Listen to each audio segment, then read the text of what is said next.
भारत में राष्ट्रपति चुनाव का बिगुल बज चुका है। राष्ट्रपति का चुनाव आम जनता के वोटों से तय नहीं होता। संविधान में इसके लिए अलग नियम बताए गए हैं। हमारा संविधान पूरी दुनिया के सभी संविधानों से मिलजुल कर बनाया गया है। हमारे यहाँ पर प्रधानमंत्री सर्वोच्च पावर रखता है, जो कि हमने ब्रिटेन के पार्लियामेंट्री सिस्टम से ली है। वहीं अमेरिका में राष्ट्रपति सर्वे सर्वा होता है। ऐसे ही तमाम देशों का अपना अपना संविधान है। बाकी चुनावों की तरह भारत में राष्ट्रपति चुनाव इलेक्शन कमीशन की ही देखरेख में होता है। चुनाव आयोग ने देश के नए राष्ट्रपति के चुनाव कार्यक्रम की घोषणा कर दी है। राष्ट्रपति रामनाथ कोविंद का कार्यकाल 24 जुलाई को खत्म होने वाला है और अगले राष्ट्रपति का चुनाव इससे पहले ही हो जाना है। चुनाव आयोग ने इसके संदर्भ में जानकारी दे दी है। चलिए, हमारी आज की इस वीडियो में हम लोग आप सभी के साथ यही डिस्कस करेंगे कि भारत के अंदर राष्ट्रपति के चुनाव की पूरी प्रक्रिया क्या है। आपके साथ इस मजेदार वीडियो को शेयर करेंगे और बहुत सारी बातें अपनी आज की इस वीडियो में आप सभी के साथ डिस्कस करेंगे। तो चलिए शुरुआत करते हैं। भारत में राष्ट्रपति के चुनाव की प्रक्रिया थोड़ी जटिल होती है। हम यहाँ पर आपको आसान तरीके से ये बताएंगे कि आखिरकार भारत में राष्ट्रपति का चुनाव कैसे होता है। भारत में राष्ट्रपति का चुनाव सीधे जनता के वोटों से तय नहीं होता, बल्कि जनता जिनको चुनती है उनके वोटों से राष्ट्रपति को चुना जाता है। इसीलिए इसको अप्रत्यक्ष निर्वाचन भी कहा जाता है। यहाँ हम आपको फिर से क्लियर कर दें कि सिर्फ वो ही राष्ट्रपति के चुनाव में वोट दे सकते हैं जिनका चुनाव जनता ने खुद किया हो। अगर संसद के अंदर कोई सांसद है या फिर कोई ऐसा विधान परिषद के अंदर सदस्य है जो चुनकर नहीं आया है, तो वो राष्ट्रपति के चुनाव में भाग नहीं ले सकते। मात्र सांसद और विधायक ही राष्ट्रपति के चुनाव में भाग लेते हैं। Indirect election. प्रेसिडेंट का चुनाव एक निर्वाचक मंडल यानी कि इलेक्टोरल कॉलेज करता है।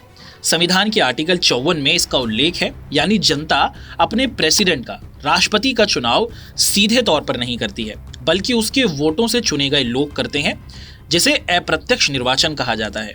वोट देने का अधिकार। इस चुनाव में सभी राज्यों की विधानसभाओं के इलेक्टेड मेंबर यानी कि चुने हुए मेंबर और लोकसभा तथा राज्यसभा में चुनकर आए सांसद वोट डालते हैं। प्रेसिडेंट की ओर से संसद में जो नॉमिनेटेड मेंबर होते हैं वो वोट नहीं डाल सकते। उसी के साथ साथ राज्य की जो विधान परिषदें होती हैं वहां के सदस्य भी प्रेसिडेंट राष्ट्रपति के चुनाव में वोटिंग का अधिकार नहीं रखते हैं, क्योंकि ये जनता के द्वारा सीधे तौर पर चुनकर नहीं आए हुए होते हैं। Single transferable vote.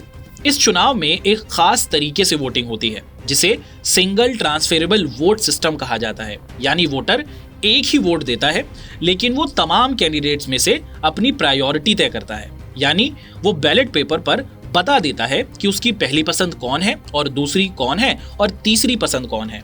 यदि पहली पसंद वाला वोटों से विजेता का फैसला नहीं हो सकता, तो उम्मीदवार के खाते में वोटर की दूसरी पसंद को नए सिंगल वोट की तरह ट्रांसफर किया जाता है। इसीलिए इसे सिंगल ट्रांसफेरेबल वोट कहा जाता है। आनुपातिक प्रतिनिधित्व की व्यवस्था।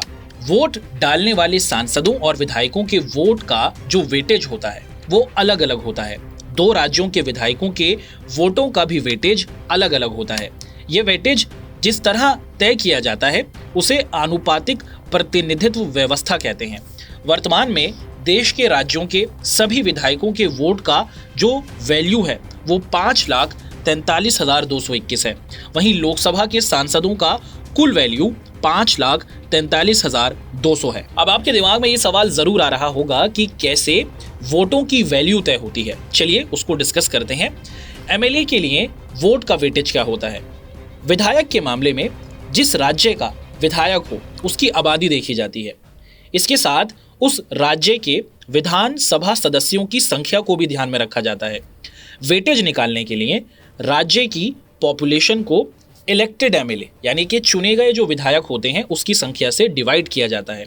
इस तरह जो नंबर मिलता है उसे फिर 1000 से डिवाइड कर दिया जाता है। अब जो आंकड़ा प्राप्त होता है वही उस राज्य के एक विधायक के वोट का वेटेज होगा। 1000 से भाग देने पर अगर जो शेष हो वो 500 से ज्यादा हो तो वेटेज के अंदर एक संख्या जोड़ दी जाती है। सांसदों के वोट का वेटेज। सांसदों के मत के वेटेज का गणित थोड़ा अलग है। सबसे पहले सभी राज्यों की विधानसभाओं के जो इलेक्टेड मेंबर्स होते हैं इनके वोटों का वेटेज जोड़ा जाता है। अब इसे सामूहिक वेटेज को राज्यसभा और लोकसभा के इलेक्टेड मेंबर्स की कुल संख्या से डिवाइड किया जाता है। इस तरह जो नंबर मिलता है वो एक सांसद के वोट का वेटेज होता है। अगर इस तरह भाग देने पर जो शेषफल हो वो 0.5 से ज्यादा बचता है तो वेटेज में 1 को जोड़ दिया जाता है या फिर 1 का इजाफा किया जाता है। कैसे होती है राष्ट्रपति के चुनाव में वोटों की गिनती, चलिए समझते हैं। प्रेसिडेंट के चुनाव में सबसे ज्यादा वोट हासिल करने से ही जीत तय नहीं होती है। प्रेसिडेंट वही बनता है जो वोटरों यानी कि सांसदों और विधायकों के वोट के कुल वेटेज का आधे से ज्यादा हिस्सा प्राप्त कर ले।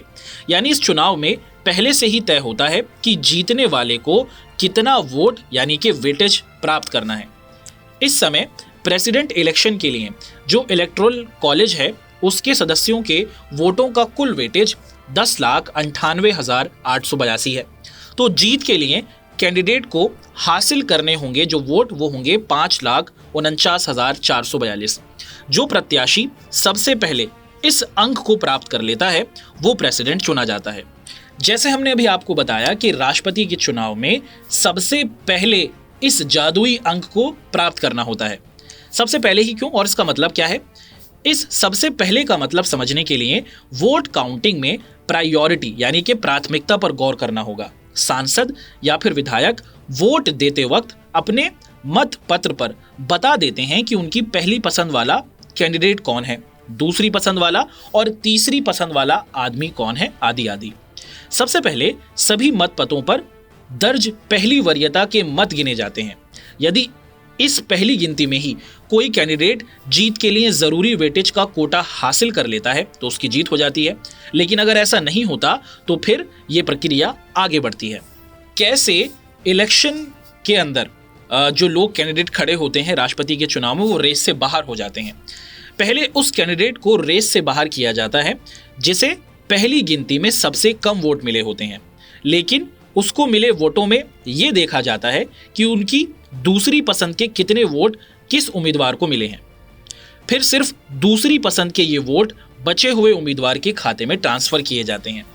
यदि ये वोट मिल जाने से किसी उम्मीदवार के कुल वोट तय संख्या तक पहुंच जाते हैं तो वो आदमी विजयी माना जाता है। अन्यथा दूसरे दौर में सबसे कम वोट पाने वाला रेस से बाहर हो जाएगा और ये प्रक्रिया फिर से दोहराई जाएगी। इस तरह वोटर का सिंगल वोट ही ट्रांसफर होता रहता है। यानी ऐसे वोटिंग सिस्टम में कोई मेजॉरिटी ग्रुप अपने दम पर जीत का फैसला नहीं कर सकता।